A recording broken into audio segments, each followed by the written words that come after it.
Marquese, given everything, the last couple of losses and everything, you seem to be shooting the ball pretty well. But do you feel like you're tightening up as a team a little bit, or are you personally feeling looser?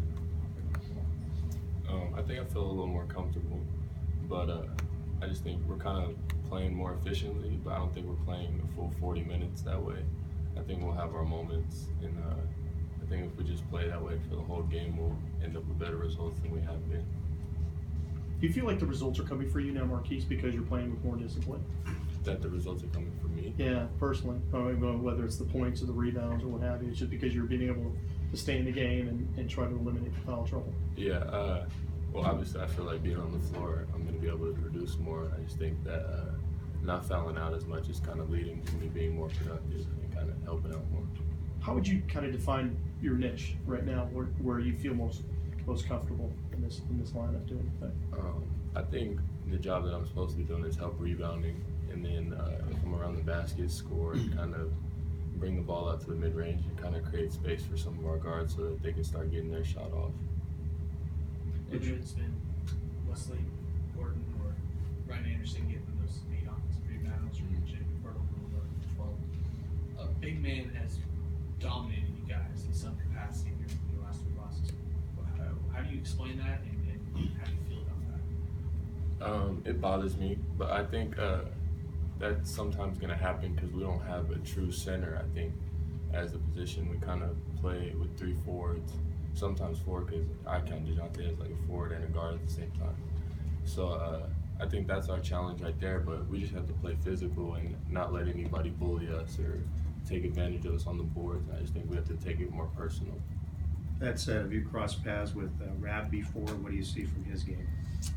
Yeah, we're from not the same area, but kind of like the same part of Northern California, and I played with him a couple times in like all-star games and stuff, and he's really talented. He's athletic, can use both hands, and he plays hard. So I think that benefits him. He's a good player. Is boxing out, I mean, just simply boxing out at this level on a consistent basis, maybe harder than you anticipated, just being consistent with it and having that be the first thought every single time the ball goes up and that kind of thing?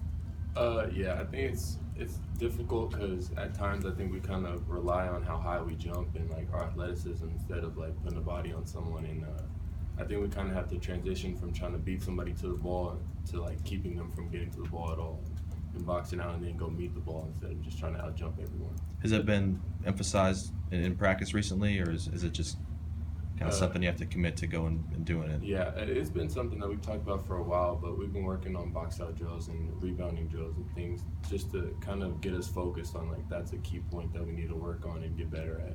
Seems like it'd be human nature though, Marquese, that it's like this. It's like the dunk on the fast break. It seems like if you've got a chance to try to block a ball, it seems like human nature. You'd want to try to do that. How difficult has it been transitioning to kind of find that balance between understanding when you can do that, when it's appropriate, and when you just maybe need to play solid defense and just think more about the rebound? With basketball, you're going to get scored on, so I just think there's a time and a place that you can just say, hey, I'm not going to be able to get this one without fouling, or like this one I can go get because he's laying up soft or something. And I think it's more just taking advantage of opportunities that you have, not like really decision making, but like reacting. It seems so easy. I mean, you guys are so athletic. It seems like the reaction is easy for you to kind of do that right away, and not just you, but maybe a couple of your guys. Because if Malik's in there, he's going to want to try to swat it as well. Yeah, I think a lot of it is a lot of discipline that I think we can build on, because we need as many players as we can have in the game during the game as long as we can, and we talk to like Romar will tell me, he's like, I need you in the game, or like you can't foul, and it's just kind of those points in the game where you're just like, all right, I have to fall back a little bit, and if I give up a layup, I just got to play better defense next time. Because you have enough things on your plate to focus on each game, does that help you avoid looking big picture down the road, like we have to beat these guys to get in the tournament, or looking at bracketology or stuff like that?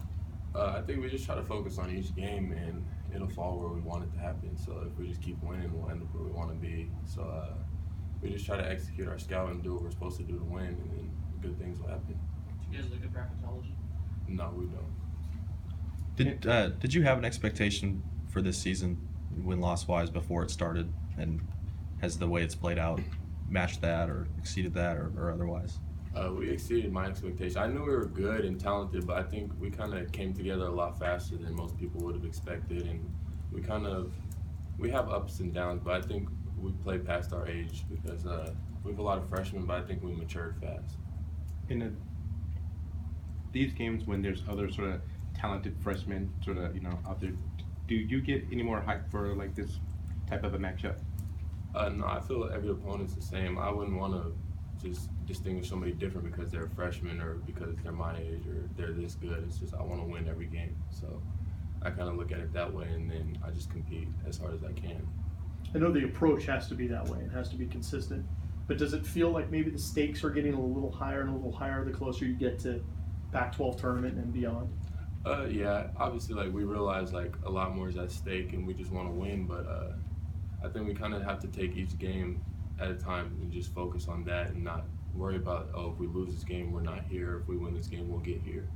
We kind of just try to play it by ear and win when we can. Do you feel like those kind of situations, those scenarios, is all part of your mental preparation as well, trying to maybe eliminate the noise, the outside distractions? Yeah, I think it just has to do with a lot of focus and kind of just drown out all the background noise and people talking about this and just focus on what we have to do.